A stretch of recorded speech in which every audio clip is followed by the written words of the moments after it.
my dad was a producer in the Cleveland sports area for a long time. He won 3 Emmys, and I kind of want to follow in his footsteps of producing, and now I'm producing my own content online, and I think that social media is the way of the future, obviously. And I just am kind of inspired by everything he did and everything my mom did, and I want to go forward and just kind of reflect my personality and my work and my content that I create, and get it out there, and hopefully people like it.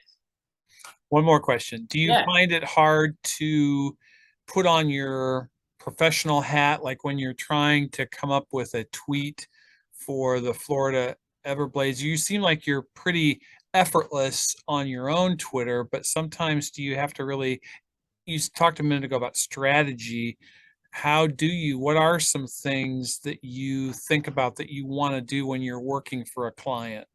Yeah, so well, the Florida thing is, the Florida Everblades was, that's a little different because I was a part of like an act, like when we were doing stuff online, we would do it as a team, like, Oh, okay. and we would kind of like go back and forth with it, and we had a good relationship doing that. But what I do at Bally, that's a lot more individual, and I still have a very very good team there for on the social media front, and I have a lot of creative freedom, and we had I did a Cincinnati Reds game last night, and the big special thing of that was Joey Votto, who's been a longtime player there. He was in the booth calling the game the whole time, so I had a lot of content to work with from that, and just kind of going into each event knowing in advance like what's happening. It'll give you some time to think about, okay, I could post this at this point in the game, or I could use this sound bite or something like that.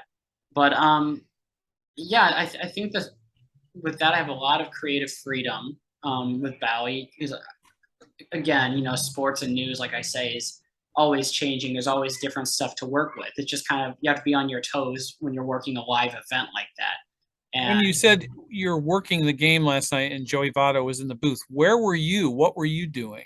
I was in the comfort of my own apartment. I had a live stream of the game on my laptop, and I'm able to edit it live, and take clips from that and create my own captions. And uh, if you go on Bally Sports Cincinnati, you can see a lot of my work I did from the game last night But on Twitter on or Twitter, on well, across all the platforms really, on Twitter, Facebook, Instagram. That's where we primarily post stuff. But yeah, we a lot of my content was there. Um, but no, the Joey Votto thing was great just because it gave you so much to work with. Because Joey Votto's like famously a funny guy, off the field. And but there's some games where it's kind of like, all right, there's no highlights happening. There's nothing to work with. I got to get creative, and that's kind of where you have to improvise and come up with different things and make different references. As a matter of fact, I learned that because my again, going back to the Tommy Wiseau thing, my boss put out a thing on the Bally Sports Cleveland thing where Mark Price was in the audience at a Cleveland Guardians game, and he wrote the caption, "Oh hi Mark," and so I texted him. I'm like, "Did you just reference The Room?" He's like, "Of course I just referenced The Room," and I'm like, I could do that type of thing. So yeah, so I have a lot of creative freedom. I could make I could incorporate humor and topical stuff going on in pop culture.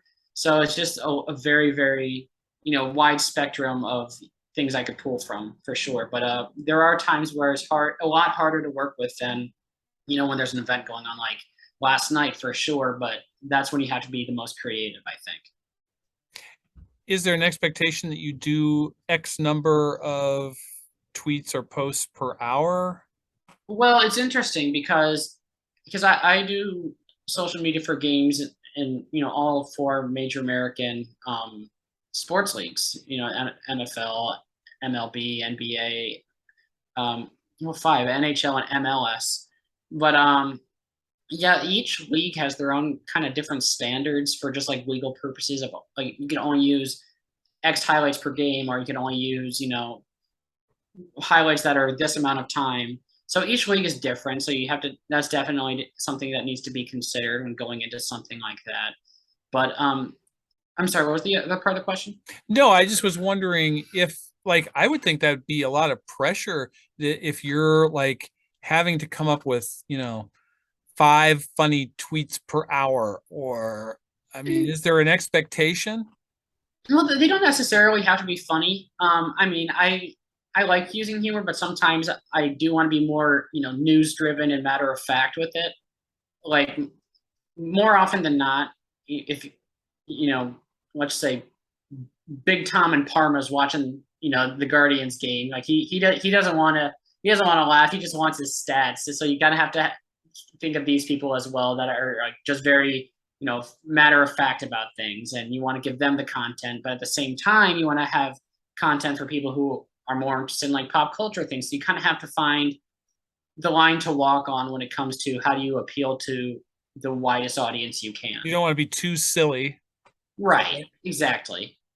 But and again, each um different whatever you represent on social media, like for companies, like when I worked in minor league hockey, that's a lot more lenient with how serious it needs to be as opposed to like when I'm covering like a major league game, for example. But like if we have a contest of like, oh, who could do, the best drawing of our mascot versus, all right, here are, so and so's batting averages over the past several months.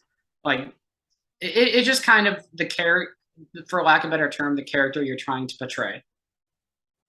And let's go back to Big Tom of Parma in a minute. So Big Tom in Parma, he's on Twitter. Is he looking for a specific hashtag to see your tweets, or? Sometimes, like what the Guardians have their own hashtags they like to use, and so do the Reds, the Crew. Most sports organizations do at this point. But yeah, he could filter it out through that. But or he just follows Bally. Yeah, yeah, or something like that. And but yeah, no, we have a lot of like people will try to be like, or I'll try to put something out there like, oh, Joey Votto said this in the fourth inning yesterday, and just like a funny video, and I'll always have somebody like, he's not taking his game seriously, get him out of there. It's like, first of all, the Reds are out of contention, so enough. Secondly, some stuff like that just kind of you got to be like, okay, all right, buddy. Do you have any sense of like what your viewership is? In other words, like how many people are watching a game while they're also monitoring their Twitter? I feel like that's kind of what modern sports has evolved to, because like if I'm watching a game, like more often than not, I'll have obviously be paying attention to the game, but if like there's downtime, I'll be looking at my phone to see what people are saying about the game. And the great thing about Bally is that since they're the network affiliated with the teams, I would imagine that we would get the most like local traffic from like fans besides the actual team's account itself. So I feel like there's a lot of people that see what we have to say from a game to game basis. But yeah, there's definitely we definitely have our own local market, and there's definitely people looking for what we have to say.